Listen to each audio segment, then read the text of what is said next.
a different direction, and it kind of started at Easter. Like, sometimes I don't like to give just a traditional Easter message, and this year was like no different. Like, God's really been taking me backwards in time to the Old Testament. And to me, it's so exciting. Like, I geek out on this kind of stuff. Like, where he's like, look, Kevin, like, I have been doing this, giving this picture of Jesus. I've been giving this picture of who Jesus is. I've been telling people that Jesus is coming for hundreds and thousands of years before I even sent Jesus and fulfilled my plan through him. Okay? That's pretty cool. Because even if you're someone that's like struggled in your faith, what if you could look backwards and go, wait a minute, somebody wrote this book, 1,000 years ago, and somehow it perfectly paints a picture of who Jesus was. Do you think that would kind of be a little convincing that, wow, maybe God is alive and well, and maybe he's been at work throughout our history? Okay? So that's what excites me about what we're talking about right now. And so it's called Seeing Jesus in Hidden Places. Okay, because it wasn't always so obvious to them, right? But God was like foreshadowing, he was hinting, he was like laying this pathway that was going straight to the cross. That's where it was going. And he was using people, he was using stories. And so in the Old Testament, we've been talking about this word called types of Jesus, okay? That's kind of like a seminary term, types of Jesus. Like, what does that mean? Okay, that just means this, that there were people or characters in the Old Testament, in the history of the world, who God used their stories, their life, as kind of like this, I don't know how else to say it other than pointing to Jesus. Like, there are uncanny parallels between their lives and what happened when Jesus came on this earth. Okay? And so those are the kind of people that we're talking about. And the interesting thing to me is, think about this. Several people recorded events in what became the Old Testament. Okay, the Old Testament is a collection of books, right? It's not just a book that was written by one person. It's actually a collection of books that were written by kings and shepherds and musicians and prophets. And all these big books were written by different people from different walks of life throughout this pretty large historical period.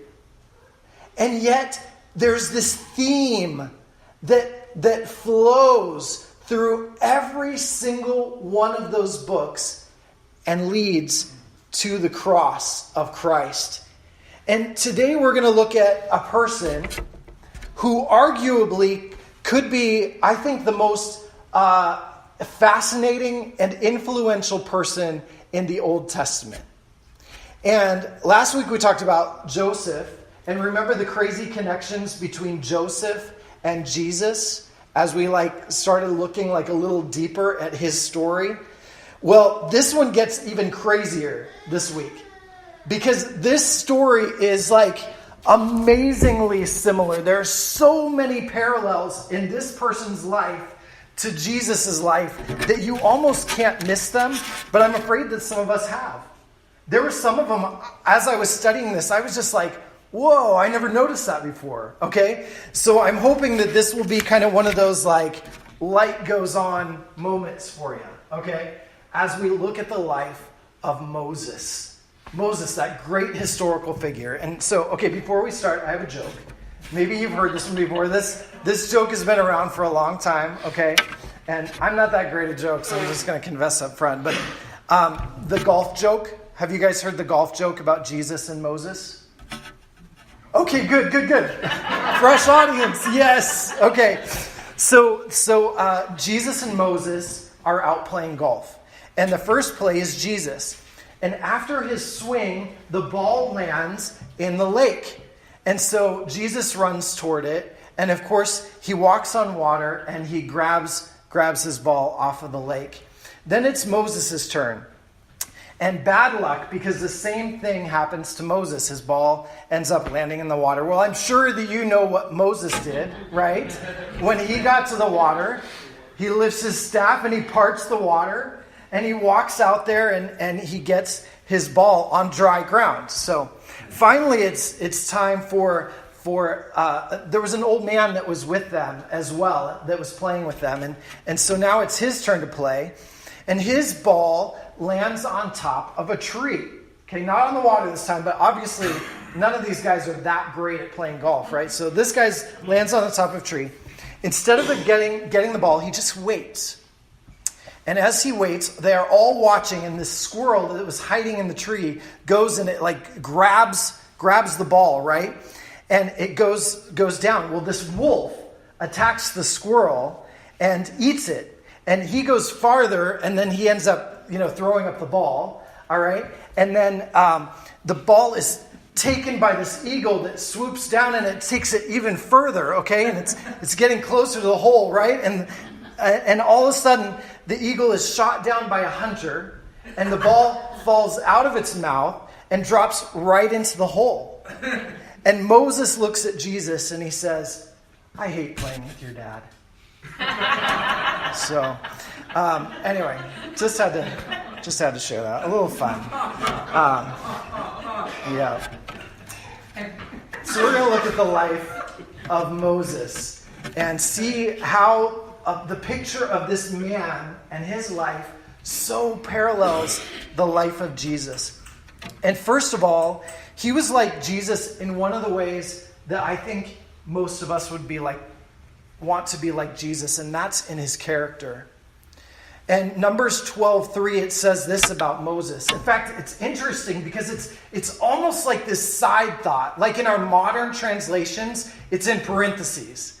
And when things are put in parentheses, it's kind of like, you're going on, you're saying something, and then all of a sudden you're kind of giving this oh, by the way, this little side note. Okay, so this is a little side note about Moses, but it happens to be this really powerful statement about this man. This is what it says. Think about this. Now Moses was a very humble man, more humble than anyone else on the face of the earth.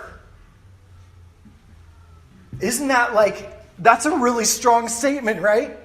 If I said, Matt, you're like the most humble guy in the whole world, that's like a strong statement there, okay? And so this is what he's saying.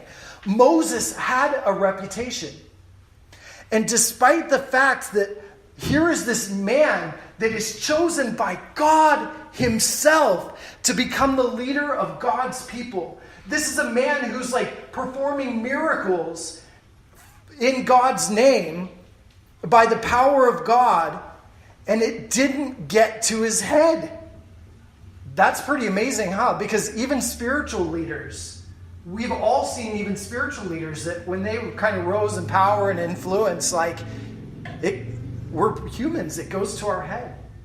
And so for them to say, here's a man that stayed humble despite the position that God gave him, that is saying a lot.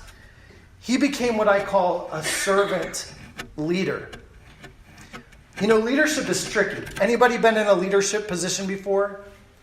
Have any of you thought, I remember, especially in high school or college, I wanted a leadership position, I wanted to step into something. But then your first leadership position, you realize that not everybody wants to follow you and do what you tell them to do.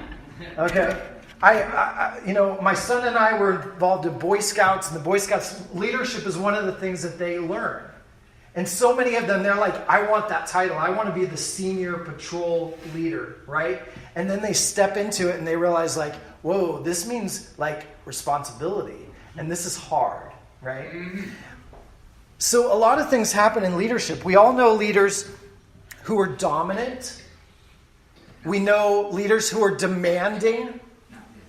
we know leaders who are really particular, maybe even overly so, about how things are to be done. Pride, we've all seen pride get in the way. And then there are leaders who don't lead, right? Maybe they lack organization. They don't know how to plan things out well, and so things kind of fall apart. Maybe it's poor communication. Maybe they just lack confidence, or they just fail in some way in their leadership, right? And then there's this special type of leader. There's the people that kind of get it right. And they're not perfect by any means, but they seem to have this balance between getting the job done, taking action, but still bringing people along with them, and especially showing people that they care about them. They want to influence them, but not for the sake of like controlling them, but for the sake of influencing and leading them so that everybody moves in a really good direction, right? And this is, to me, the ultimate leader. This is the leader that displays a level of care and concern for those that are following. The ultimate leader is also the one that knows that God is only really the true leader. Amen. And I think the guy that went to Jesus, he was like a centurion or in some sort of leadership position, but he understood, listen, I'm one that's under authority as well. And a true servant leader understands that they are under a greater authority. And see, I think that Moses understood this. I think he was a great picture. And not that he didn't have his failures. There were times he disobeyed God. There were times that the people grumbled against him. Now, a lot of that was their issues, not his. He had to learn how to delegate. But the thing was, he knew how to serve and lead in humility.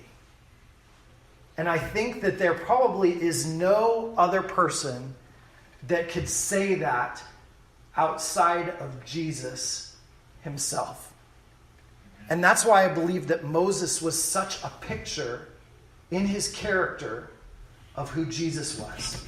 All of that was foreshadowing this perfect leader who, as Philippians says about Jesus, made himself of no reputation and took upon himself the form of a servant. Jesus walked with such a humility and led with such a humility as he only listened to what the Father was doing and saw what the Father was doing and did those things. What a great leader. And also in leading his people, Moses wore many leadership hats. And in leadership, people tend to do that. Like, you realize, oh my gosh, I've got a lot of different responsibilities. I've got to switch hats every once in a while. Well, Moses in particular wore hats from 3 offices that are really significant in the Bible. And those 3 offices or leadership positions were prophet. Prophet was someone who spoke for God. Priest. A priest was someone who led people spiritually in the presence of God. And the king, or the administrative leader of the people. Now, Moses wasn't a technical king. He wasn't like David or Solomon. But obviously, we know that he led all of those people, right? He was the guy in charge. And so he was one of the... Actually, I am going to say that as far as I know, he was the only person in the Old Testament that had all 3 of those responsibilities laid on him. And then after that, the only person that I know of that we see that had those responsibilities was Jesus himself. As a prophet, a priest, and ultimately we know that he is our king in the kingdom of God. Jesus held those roles. Deuteronomy 18:15, it says this. The Lord, this is Moses speaking to his people. The Lord your God will raise up for you a prophet like me from among you, from your countrymen. You shall listen to him. And then Peter, in the New Testament, he quotes this verse when he's talking about Jesus. And he says this, Moses said, this